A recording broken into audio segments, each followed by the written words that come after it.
The All Smiling Faces podcast is now sponsored by Tyre Spot, the Northeast's leading tyre supplier with branches across the region. Tyre Spot don't just do tyres, they cover everything from servicing to wheel alignment. They can handle every aspect of your car's maintenance. For more information, visit tyrespot.co.uk. Enjoy the episode.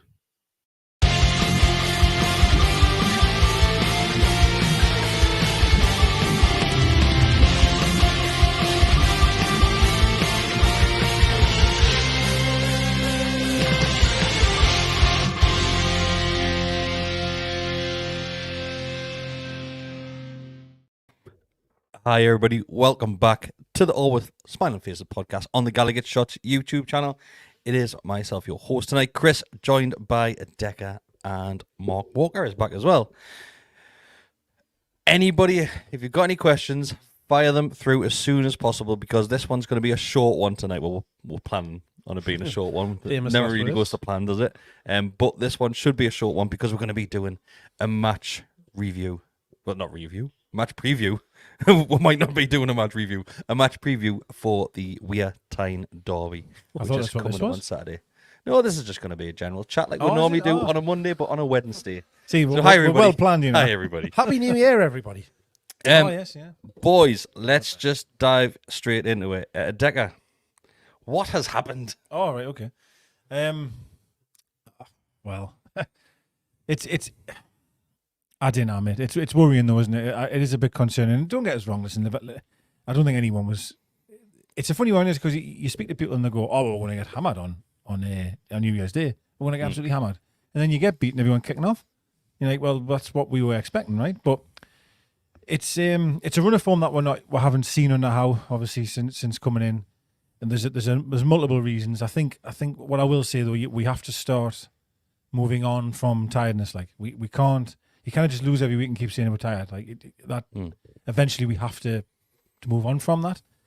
But of course, we've got absentees in the team. I'm a huge believer in momentum and confidence, and I think the shot of that at the moment, which is it's difficult to find when you've got games coming thick and fast and difficult opposition as well. So, but it's bad times. I have to say, it's bad times at the minute. It is an absolute horrid run of form that we're currently on, Mark. It's 7 defeats in the last 8 games. Our last win came against Fulham at St James's Park, and the one before that was Man U, if I remember right. Every game in between it, obviously the Chelsea was a draw, got beat on penalties, but every other one has been a defeat, and it's not just the results. I think recently some performances have dropped massively. Like I said, a lot of it is a bit putting down to tiredness. But there's sometimes that it just looks like, yes, the lads are knackered, but as soon as we concede that first goal, we don't look at coming back into a game. It's, as you've just kind of started off there, it's just form. People, have had this massive reaction, and yes, we have lost a number of games in a row. It's a slump. Teams go through these slumps. It happens. We've seen this massive outpouring of grief over something like this. Like I said just there, that we've never seen it before. We've seen exactly the same last December. Yes, not over such a lengthy period of times, but we had a difficult run the last festive period. Well, we did, but I think we only lost 3 or 4 Premier League games last season, and we've lost as many as that in 25 days. And that was the entire of Howe's tenure. I think last December, we've lost the same amount of games in 20 days. Was that run of form not mainly draws? Draws, yeah, it was draws. Yeah, but the reasons that we're doing that is because in that period of time, we've played 10 games in 30 days. We didn't do that last season. No, I'm just mentioning the point you said that it's the same as last December, and I'm just saying I don't think it is. Personally. Well, it is, as in it's your form that is suffering. It's not this huge, issue that people are saying that we need to bloody get rid of the manager, half the team need to go. It's just a massive overreaction to a bad bit of form. Yes, performances haven't been great, but I've got every confidence that we can turn it around. There's no worry on my side. Now, my worry is what's coming at the weekend, but that's because that's me worry because of what's coming at the weekend, not because of everything else. We could have won every single game this season, and I'd still have this ridiculous fear of Saturday coming because it's Saturday that's coming. We will be touching on the Sunderland game a lot more in the preview that we do. You've said there you're not necessarily worried. I disagree. You know, I'm worried because to the point now where yes, everything is down to confidence, and the lads are completely lacking that throughout the team. I don't think there's probably a single player right now who looks full of it at all. I think you would probably look at Miley when he first came into the team. I think now he's struggling a little bit as well. I still think he's a great player, but I think just like the rest of the lads, he's struggling in there as well. Well, I think the circumstances of the game it was a big game against that team. As Decker said, everybody expected it to get beat. It's a big game for a 17-year-old to be playing in. Yeah. No, I'm not pointing anything at Miley or anything like that. I'm just thinking that now that yes, we're saying we're not overly worried. I think we've dropped down to 9th now, I think it is. Did I not say this would happen in the summer? But if we drop into the bottom half of the table, that's a lot of area that you've got to claw back to the rest of those teams that are getting ahead of you. Like, I think before, forgive us for me dates here, I could be wrong. I think we could go into February being in the bottom half. Definitely, I feel. Now, listen, February you can turn it around and move on from there, but I think we need to gear ourselves up that there's a strong possibility we'll be in the bottom half. it's horrendous run of fixtures coming up. Awful, absolutely awful. What difference does it make? Well, What difference does it make? Well, I think, but then again, I'll probably look. I think if you've That's got, mental, that man. but then You can't just say, well, it doesn't matter if you're in the bottom half or the top half. What's the point in playing then? Well, no. Why bother? What's the point in being the bottom? It's not the end of the world if we drop into the bottom half. Now the world's not going to end. I'll be here tomorrow and I'll be here in February, but you can't just go. Imagine Howard saying that to the players. It doesn't matter. Well, he won't, will he? No, but you might as well, isn't it? There's no difference, is there? Just be at the bottom half. Fine, lads, by the end of January, no problem. That's what you're saying, right? Doesn't matter, does it? That's quite a mad thing to say. In the grand scheme of things, no, because we've got some difficult games coming up in the next few weeks. There's no bones about that.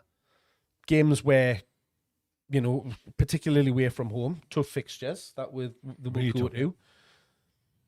Especially Villa. If we don't, we saw it last season again. And I expect a similar story. We turned them over at home because we were able to play that with the way that we do. We'll go over there. Potentially they'll look to play in the same way, and it could be a very, very similar result that you go like there. But unless we, and it's going to come down to it, unless we need to get players back, which we know 3 or 4 of them aren't going to be back by February. That's a giver.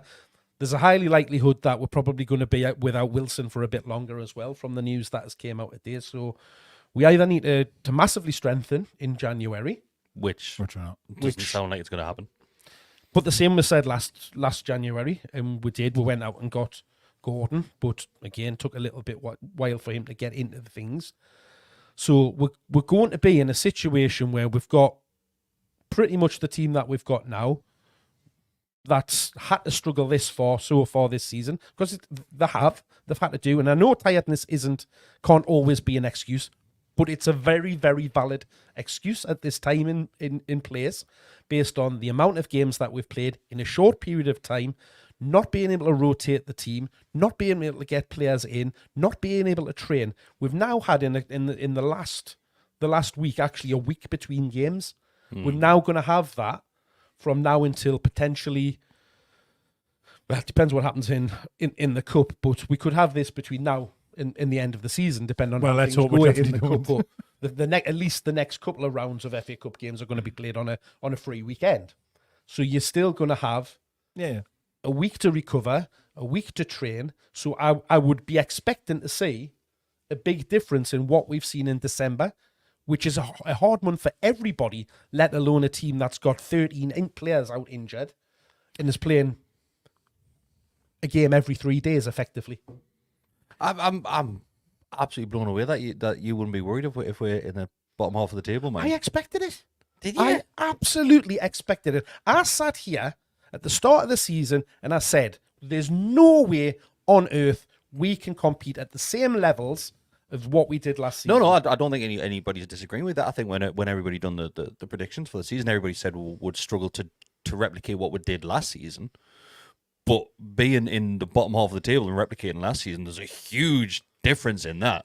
If we were to push for Europa this season, then yes, it's not as good as what last season was, but it's a decent season. If we're struggling and flirting around 8th, 9th, 10th, that's not a good season. That no matter what's happened throughout the season. No, I absolutely agree. I also want to reference, obviously, Mark, you said almost at the start that year, just bad run of form, which it is, but you have every faith that they'll turn it around. Now, where I have a worry with that personally is, you've mentioned that 3 or 4 players won't be back until maybe February. My worry is I and I hate to say this because it sounds awful, but if we keep rolling out the same players, I'm unsure where we'll get it right. I don't see the performances. And it might be because they're not being able to train properly. It might well be that, to be fair. But when I'm watching, I don't have any faith that you can lose a game of football, but you may come in and go, but how that was a lot better though, or more organised here, we'll look solid there, blah blah blah blah. I haven't seen that, and I'm worried that how can you turn it around when we are playing as poorly as we are? For all the Liverpool game, I know on paper penalty maybe shouldn't have been, but we got battered. Obviously, we have a style of play on anyhow. The high press, the always grappling for the ball. But that's a style of play that we haven't been able to play for the last month, 2 months. Which is what my point was going to be. Does that worry you? If we can't play that style of football, we lose games? Because that's what's been happening.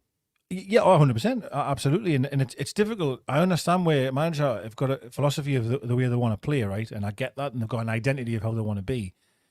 And again, I do not want to criticise how I don't. But this is just me thinking out loud, and I'm no one, right? If my team aren't fit enough, and I know they're not fit enough, right? It's very difficult to ask them to go out there and play the same way that we always have done. I feel like you can't do that. It's counterproductive because they can't reach the levels intensity-wise that they need to. And you mentioned this in, I think, our chat where there's a lot of players have maybe overperformed last season, and maybe we're seeing them perform at the level that perhaps they are. Yeah. And you add that into tiredness, and you add the levels, the drops in the levels. It's incredibly difficult to get them back to them levels, honestly. And to go back to what Mark said about there's a number of people not going to be back for maybe 4 or 5 weeks. It's a problem. It's a big problem because now we're going to be relying on Isak now on his own, because obviously Wilson's in it again. For maybe, well, I appreciate we're going to have a bit of a break coming up, aren't we? I know we'll get past the Man City, but then we'll have got a break, which is great. Don't get us wrong, that is great. So do you know what it is? I'll go straight a couple of questions which have been sent in because the flow pretty well in this one. And Mark Kevin Perry, sorry, not Kevin Perry. Kevin and Perry? Kevin Perrin says, do you think Wilson's days are numbered due to his injury record? This is something which I highlighted a fair few weeks ago now, saying coming up in this transfer window, depending on the situation with Isak and Wilson, we need to start looking at a striker. Even if both of those are fit come mid-January, right, we need to look at replacing Wilson. Yeah, I mean, summer.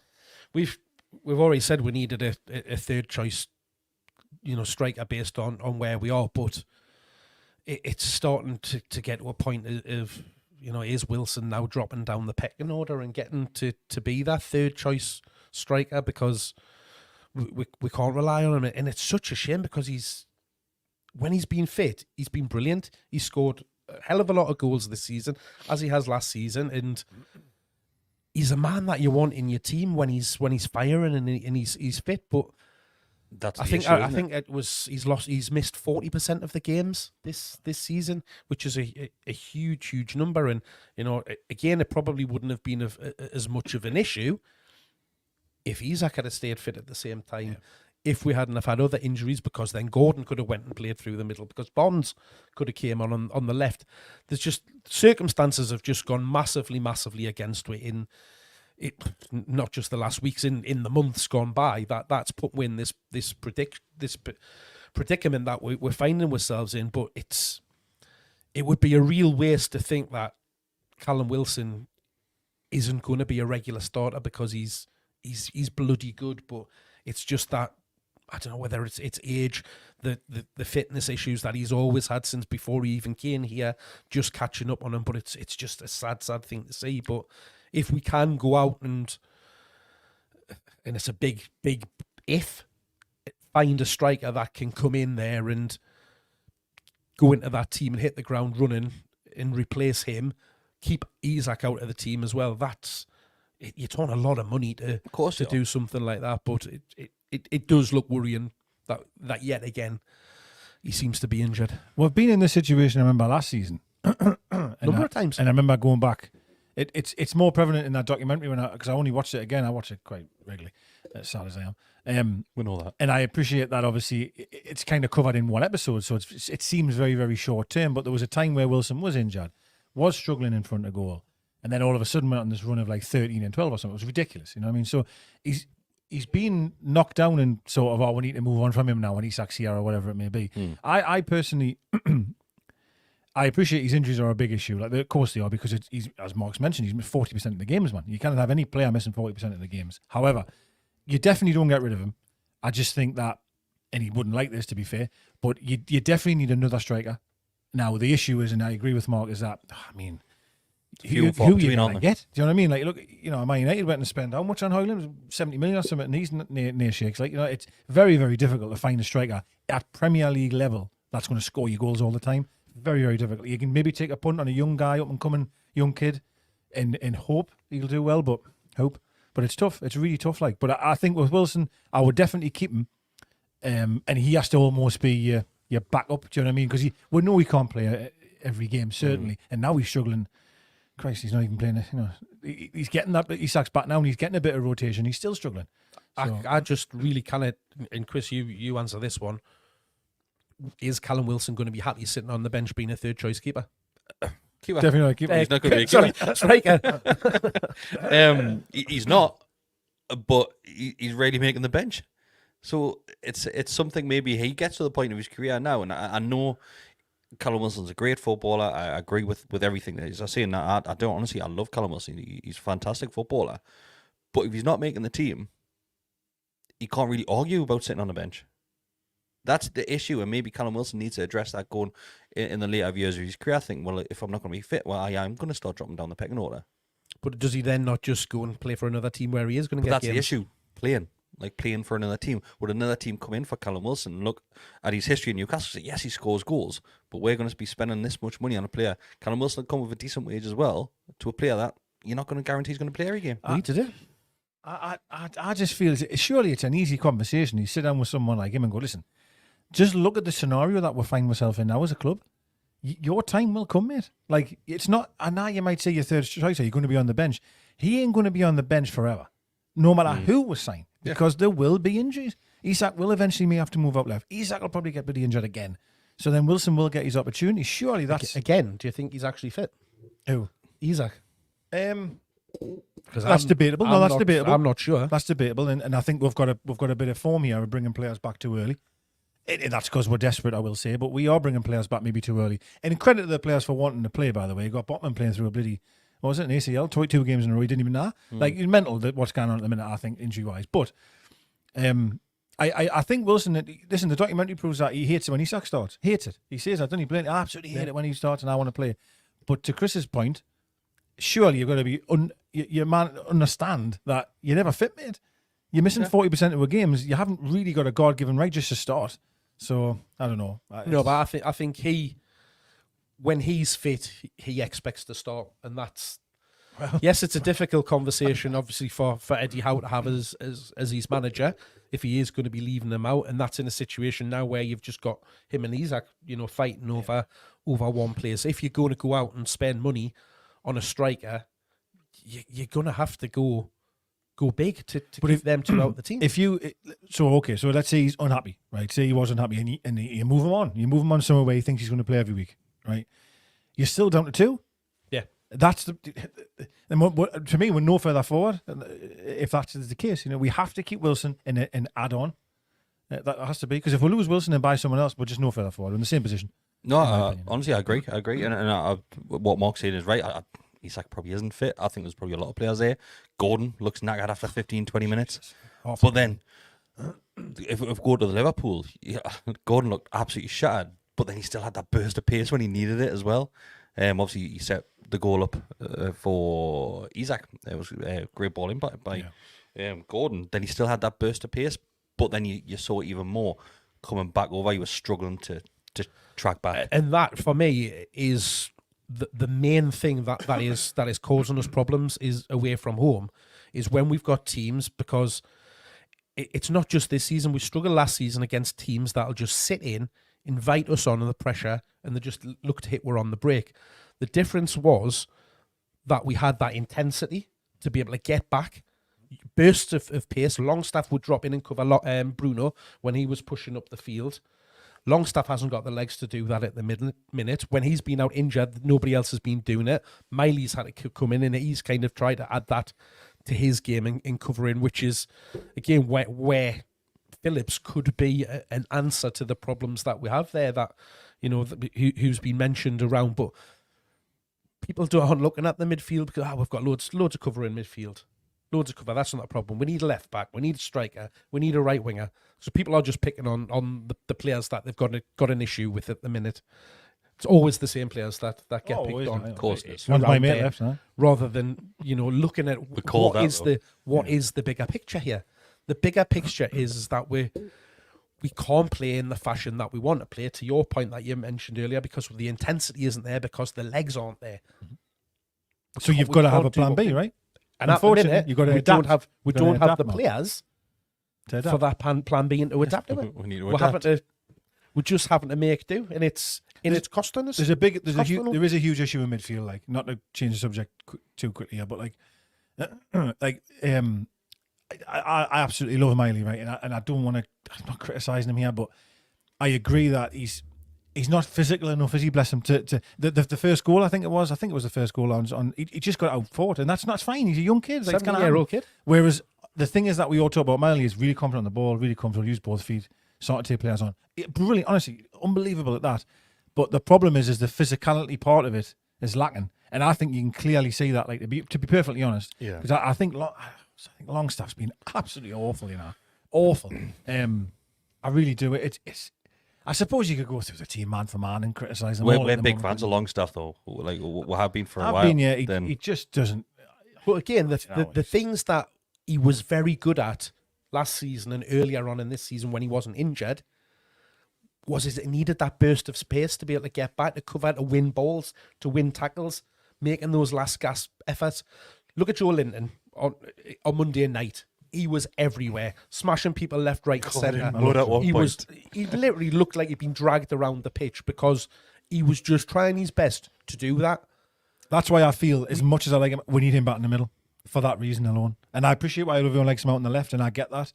But for me, he needs to be back in the middle, like, just to give some sort of presence in midfield, because I just don't feel we have any. Like, but you would have, all right, Longstaff wasn't going around kicking people up in the air, but he'd be coming back and putting those tackles in, breaking up the play, giving the ball to Bruno, being available for a pass, working those little triangles that we love.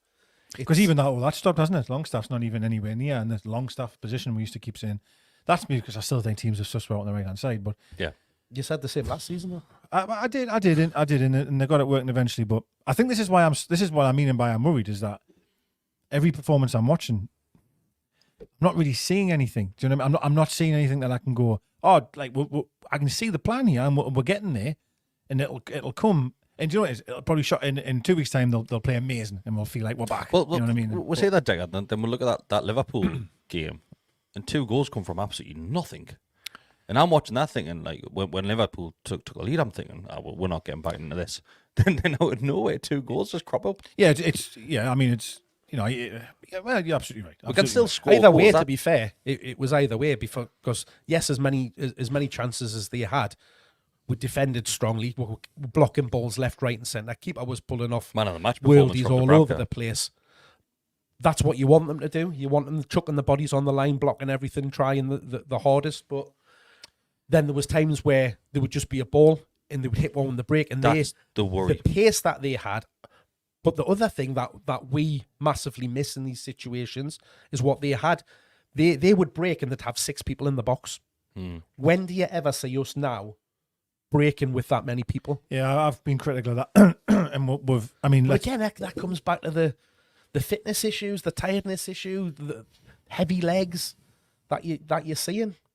I know. And I know it's easy to use as an excuse, but it's a very, very valid point. But let's just look at that Liverpool game, though, and yes, we did score 2 goals.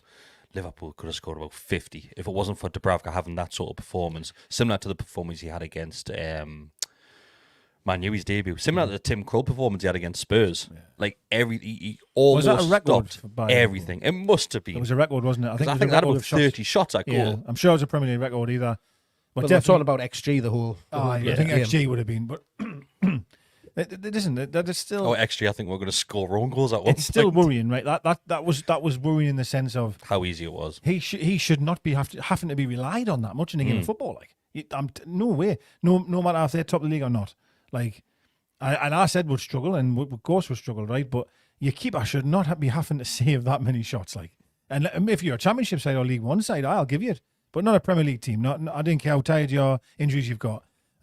He shouldn't be having to deal with as much as he did. And he did phenomenal. If they didn't have Darwin on the end of most of their chances, they would have been double figures in the back of the net. And normally he actually finishes them. I mean, look at the one at home. The two finishes he did at our place were amazing.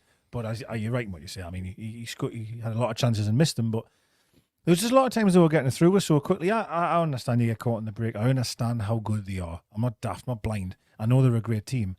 But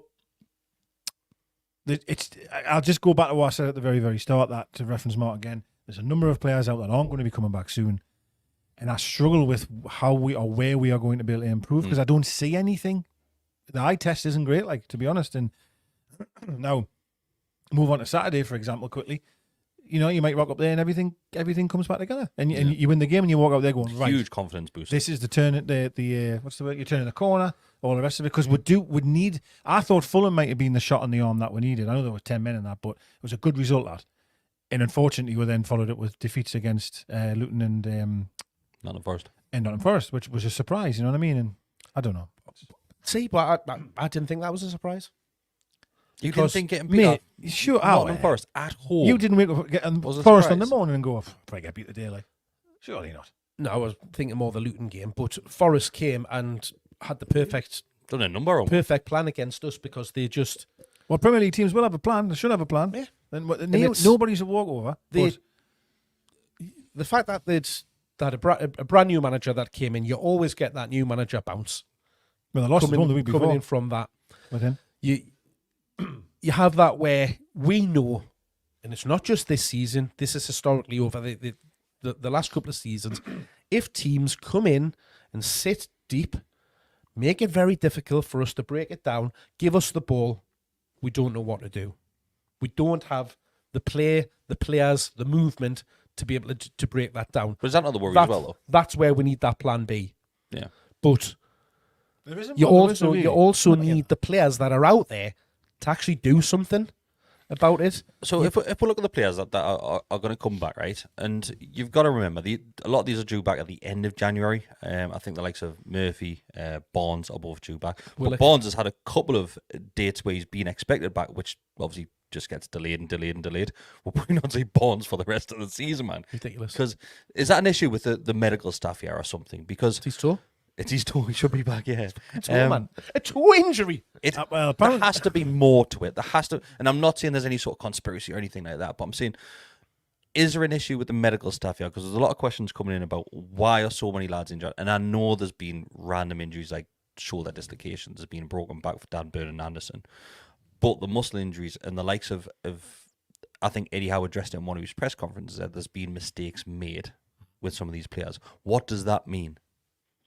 Well, in his press conferences, Howe always references quite a lot, doesn't he? That you might get asked about injuries and they'll go, oh, well, it's up to the medical team to tell me if he is fully fit or not. That's where I think there's been an issue or breakdown in communication or something where they've said, yes, he's ready to go. And listen, we've seen it with our own eyes with Joe Linton declaring himself fit and the medical team saying he's fit enough to play and the guy can't even walk. Like, and there's definitely been mistakes made in that regard. Murphy coming back, he had his shoulder hanging off and comes back 10 days later. Yeah. Guess what? His shoulder falls off again. Like, they're very silly mistakes. Them mistakes there are what used to happen in Bruce. And I'm not saying, how is Steve Bruce? I'm just Do I need to saying, put the banner back on the screen? yes, put the banner up. But them type of mistakes is what you would expect Bruce to do. Are you feeling all right today, kiddo? Get him on. We even had You know that what I mean? before then, didn't we? Of like of injuries where We've always been real. people would in the good old days. be out and with God. Well, I think length of one of time and the. stuff like that, I'm not sure if it was a doctor or a physio. One of them was sent away from the club. Sent away from That was the the club. one I at wouldn't say that Dubravka. he's No, just one sent of them's left. No, recently, last- but there was a away. one. No, there's one got week, isn't sacked. it? There was one got sacked, wasn't it, last year? Yeah, it was in the last season, was it? Aye. One I of heard them some got shown the door. That was something to do with Dubravka, wasn't Dubravka, it? yeah. Yeah. He was basically beating him up while he was on the treatment table. It was like some out his leg, and he was like putting his leg back. We see it. And he's like, "Well, Yeah. that ain't gonna work, mate." And put him way back. Apparently, put him way back. And we know anyhow is going to graft the lads the same as how they play on the field as well. And I think if we look at the, like I said, the players that are coming back, you've got Murphy, you've got Barnes, you've got Wilson now, Willock. If you look at defence, is anybody there? Lascelles Missing just anybody? back Lascelles again, is isn't back now. Yeah, the There's defense there's four players. Yeah, right? the defence is back, kind of what it is. So I think that the two most important for me there are Barnes and Willock, because I think those bring the most rotation, the more versatile in different positions, and everybody else Murphy can as come well, over because there. it gives Murphy you as well. Sorry, yeah. option on the. I'm not sure those three players, how long it's going to take them back to get to match fitness, which they need as well. You could be looking at the back end of February, going into March, before everybody is fully fit in this football club again. And that's not even thinking about there might be another injury just around the corner. Yeah, well, that's what a lot of people never think of, by the way, is that where you're like, oh well. Let's say Gordon's picked up an injury. You're back to square one. I always say if Bruno gets one bad, we're in huge trouble. Pope as Huge well, trouble. sorry, yeah, we'll miss Pope. But Pope's still a big Nice miss. guys, he's out, isn't he, for the season? Yeah. essentially. But we've noticed this, and to be fair, I will say this, to be fair to the fans, and certainly us, we always say, like Byrne came back early, Longstaff, we always say, well, it's going to take them some games to, we're not immediately going, well, our performance was shit. You know what I mean? We understand and appreciate it's going to take them time to... Rational people, yeah. And I actually agree with the point completely that, Barnes will come back and there'll be loads of people who go, this is it, best in the world, we're going to win 5-0 because he's back, and it might take him a bit while. It might not take him a while, but it may well. And that's I don't want to be really negative there, because it's still a positive these people are coming back. Of course it is. Do you know what I mean? And they might all come back and we really do start firing and all the rest Considering, providing everything else goes to plan. of it. Of course, yeah, of course. Yeah. And obviously, the issue with Barnes was a broken foot. You don't know how long that's going to take to heal properly, as we're currently saying right now. I had been reading a while ago that they were going to operate on it and they decided not to operate on it, and they thought they'd just let it heal. And then he said he's had two maybe breakdowns since then. So maybe you hope there's not a third one, because then they'll probably end up operating and then bang, see you next year.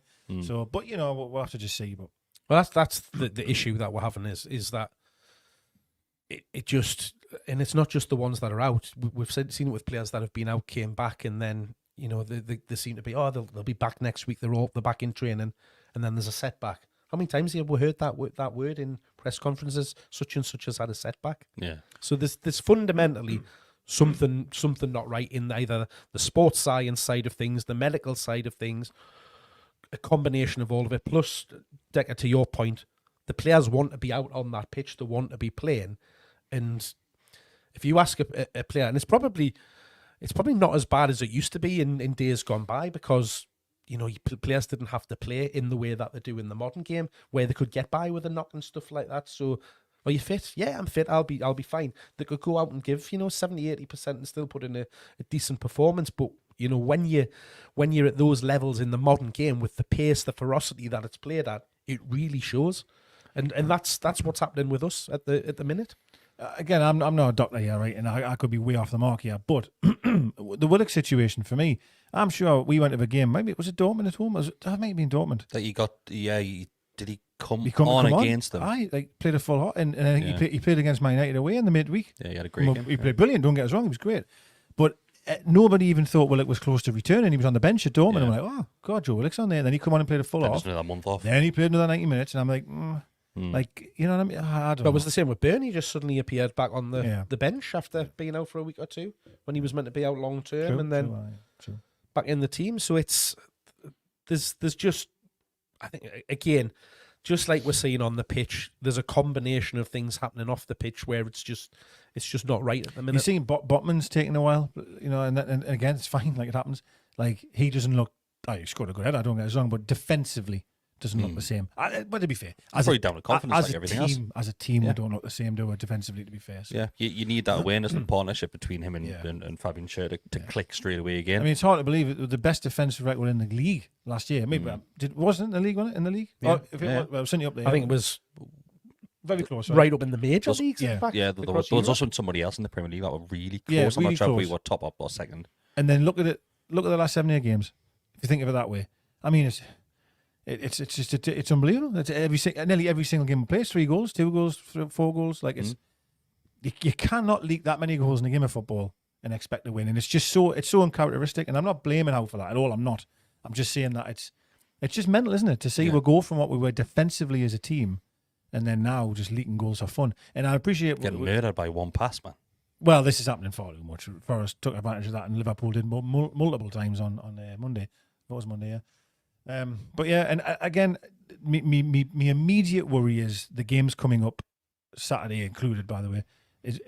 I cannot see where the win's going to come from. I can't. I really can't, because you've got City and Villa. I think you're going to have to just take that on the chin and move. Try and get through that. But then I think I said this a couple of weeks ago, didn't I? If that is the case, you're looking at maybe 1 in 10 then. And I'm going down to confidence here. Forget about. I'm not on about Howe's job. Confidence in the players. Can you imagine being one of them players? You've only won 1 in 10 games. That's damn tough to turn around. It's tough. No, I agree. Let's quickly go through some of the questions, because we'll go for another 5-10 minutes before we jump on to the next podcast. So this one is from Earthling Carl. That says, thoughts on the news we might have to sell one of Isaac, Bruno or Botman in the summer to finance new transfers due to financial fair play. This is something which we see with a lot of clubs where they have to sell one of their better players. We saw it with Villa when they sold Grealish. We saw it with West Ham selling Declan Rice. Sometimes you have to do it. There's a big magnifying glass on us right now. The Premier League are clamping down on financial fair play. As you can see, Everton pick up a point deduction, and there's rumours now Forest are looking at getting one as well. Is that something we're just going to have to accept, Mark? That at the start of this project and the start of this journey, we might have to sell one of our better players? Realistically, I don't think we will. I don't think we'll need to cash in in the summer. If you look at the amount of commercial work in the last 6 months alone, that's going to make a big difference. I think, going down the line, it might be something that comes around where we, if we're not managing to get into Europe across this next season or the season after, where, players might start getting itchy feet and stuff like that, you then look at the resources that you have available. If they're going and you're going to sell them for big money, and big teams are wanting to come in and buy them, then inevitably you might have to let them go.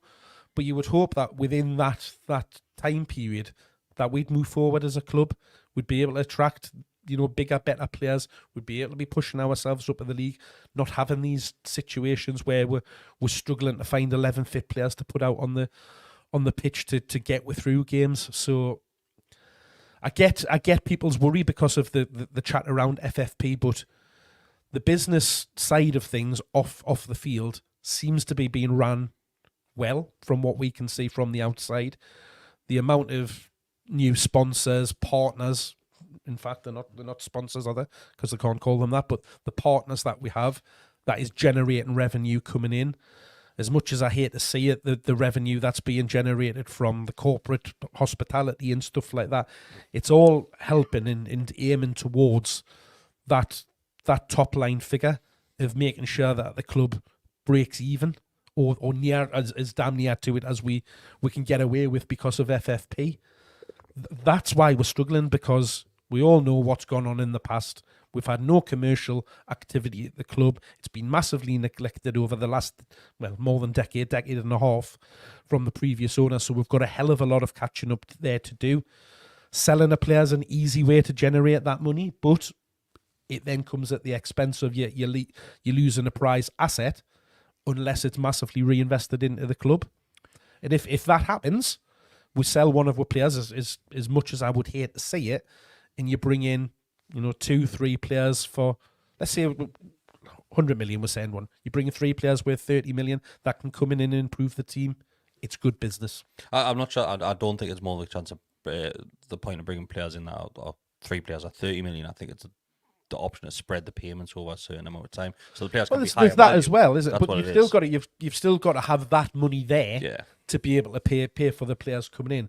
That's why they're looking to offset, to balance the books, isn't it? You bring in you're bringing in X amount of money over the season that you agree with whoever you sell them to be able to then go and replace them.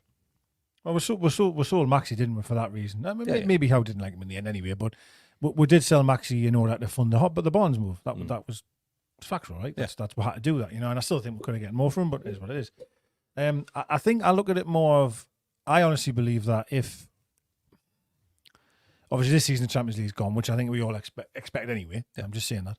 If next season we didn't get in the Champions League, and to be honest, given this financial fair play business, right, like, I'm still worried that will not be right for a good few windows yet. That's my opinion, based on how strict things seem to be. It's nowhere near what I expect. I honestly expected it to be a little bit more loose, or I thought we'd have more wiggle room. That's what I thought personally. And I'm wrong on that, and that's fine, but that's just what I thought. I think that'll be players wanting to go, but truthfully. I think you're not going to be able to keep hold of Isak and Bruno, like, no chance. If you've No got Champions League football, no. No, you can't. Not Bruno will give you grace this year, no doubt about it, because he expected not to get it last year anyway. But I think if you got maybe another year in, I said this last season. Somebody said if we But don't what you get... got to remember is Bruno left Champions League football to come and play for us in the Premier Oh League. yeah, he did. Yeah, of course he did. But admittedly, based on being sold the project that we would be looking to play the Champions salary League increase football. helped as well. yeah, well, It's always nice.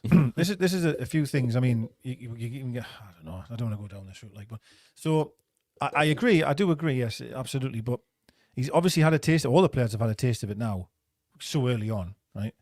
Now I'm sitting here now as a fan thinking, I don't think we have the power short term to be able to fund the next coming window, say the January, the summer, maybe even the summer after that, really. Maybe the summer after that, maybe, but to get back to Champions League, I honestly think, because we're overpunched so much, we're not going to be able to do that again. We're going to have to this time invest in players to get with there, and I don't think, I'm a bit worried about how long that'll take to be able to keep the likes of Bruno happy, personally, because I think he's had a taste of the Champions League this year, and if another team come back in, he may be sitting there going, could be 3 years before I get back here. 4 could be. Now that's, it could be.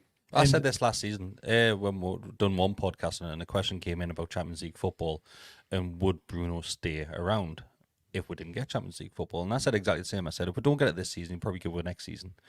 Now that he's had a taste of it, no matter how much he comes out and says he loves the football club and loves the fan base, if he's not playing Champions League football and continuously being on that stage that he wants to be on, if a team comes in a similar position to where we have been, where we're getting that Champions League football, he goes. I honestly think it would take a Barcelona or Real Madrid. Yeah, it would take a huge I club, don't by think the he way. goes that easily. Like that. Oh, I disagree. I think if an English club goes in for him, he goes. Well, And I'm not talking about somebody like a Villa that might clinch Champions League football, somebody like that. But I'm thinking of somebody like Liverpool, Arsenal comes in for Liverpool Bruno. who didn't qualify for the Champions But League. next season, Aye, that's but- a one-off. Let's be honest, it's a one-off. It's a blip. Like ours looks like a bit of a one-off that we got Champions League football so early. They missed out because of that, right? If one of those teams come in for Bruno, I think he goes. Now, what I will also say is I think from the club's perspective, them will also look at the side that I think the question was based on. Was it a question or did you just say it was a question? Sorry, yeah. That, of course, we don't want to lose a prize asset, but look at what it could bring in.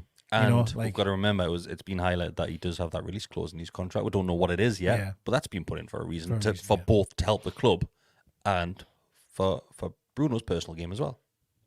That's exactly what it is. Yeah, I agree. And I think, of course I don't want to lose any of them. I certainly don't want to lose Bruno or Isak. I don't want to lose any of them. But I think you've got to be realistic and think if we're not competing for a top 4 position, and we have to be saying consistently here, really, the word consistency, right? And if we're not able to do that, and I don't think we will be able to, given the fact that I just don't think we can spend what the original dream was. Yeah. That's no one's fault, by the way. That's just the rules of the game. Like, and I do feel even since them have bought with us, that there has been little rules that have tightened much more than what it was before. Yeah, of course it has. So I just feel that the goalposts have been moved a fair few times, and I think we're going to have to buckle up and accept that it's probably going to take longer for us to that project to consistently be fighting for the top 4. It's going to further away than we thought. We've just been incredibly lucky. Well, lucky is a strong word, isn't it?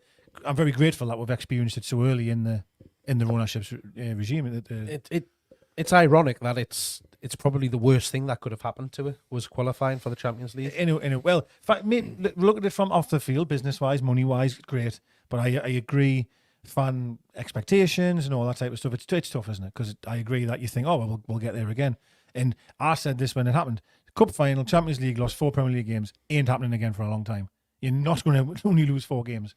Hence, obviously, unfortunately, this season tells you that. But I don't know. I just think you have to think of their careers as well, though, don't you? Yeah, you have to think of their careers. And Bruno, again, I'll go back to the documentary, mentions like the Champions League. He feels he belongs in the Champions League, right? So you're only going to go through a couple of seasons and he'll be like, you know, it's actually, I need to start looking for a team that's Champions League. Just a couple more things before we wrap up. Thanks very much, Josh, who has sent in a £10 donation. He says, hi lads, happy new year. No questions tonight. I'm just nervous and want the derby over with. I think we all do. Thanks for all the content. As always, it means more than I can put into words. Thank you very much, Josh. It means a lot to us. All the best. And thanks for sticking by us as well. Just don't mention the derby.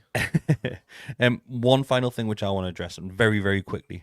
Mark, does it worry you that the rumours about Dan Ashworth leaving Newcastle United are picking up pace? I don't know, you know, Because we wanted him and he was high on the list. we did. You know, we know that. We had to wait we went X to tap amount of them months up, while we he had was to on go garden from leave. garden and leave, get him in, and all of that kind of thing. But we're really seeing any fruition from him. It's still early in his days. I so- don't think with the like of his job role, you're going to see an instant reaction to the likes of what we physically see. Behind the scenes, it'll be a different story. Where I think if you had been at the club previously and you continued to work for the club, then you probably will see those improvements. I think we would never really see that from our position as a fan. No, so I think the Gordon signing might seems that he had his paws on that quite a lot, like possibly. and he's to me his career history proves he's of success, right, in terms of what he can do. You know what I mean? And I think you've got Yeah, to when you look look at the women's football when side he was of in things as well. England and that side of England things, and Brighton, the philosophy of what he wants to bring in and do and all of that kind of thing. But I don't want him going to Man United. Let's be very clear. if he does go, it's probably better him going now than 2 or 3 years down the road, because at least we can get somebody in quickly that'll come in and pick the reins up straight away there. Well, you'd not rather have him have 2, 3, 4 years to build what we could be Get and the then move foundation on? sorted. And then someone come like Brighton's done, right? They've just continued the mould. That's what I'm saying. I'm not seeing that at the minute. That is this whole this network, the setup, the way of working that he's looking to do. And I might be completely wrong on it. It might be there, and we're just not. Because I think that's we're not you seeing would it see from over a period of time, the I think. outside. But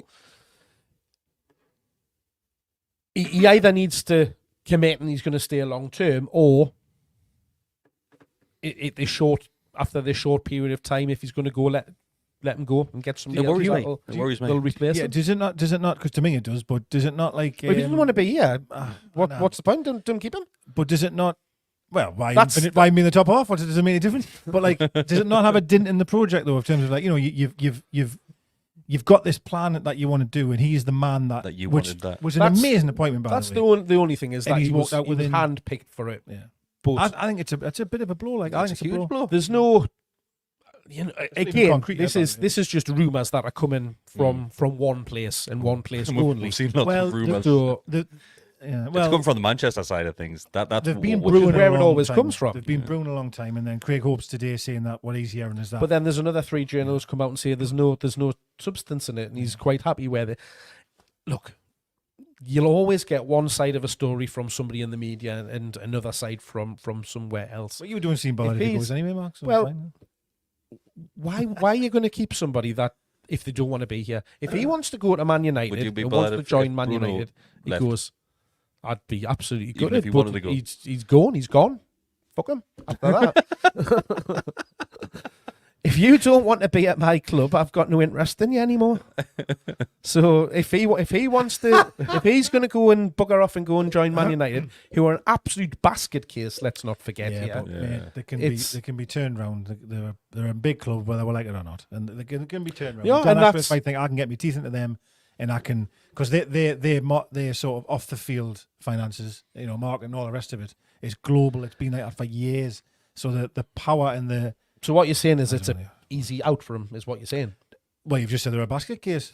Well, they are, but So I think it it's- goes back there to- can't be an easy from job. all of Salary that, that comes with it as side well. of things, you can go there and get paid a shitload, which he's not going to be He's not shy gonna of a shy, few yeah. penny. Personal Yeah, money's not going to but be the twisting point. it is. He's Man United. You're going to say it right. Do you want to come play for Man United? He's, it's half his battles. No, won by he's not. He then, might isn't be it? getting Is he playing right game wing out or of it. keeper or? No, man. When he negotiating with All players, right.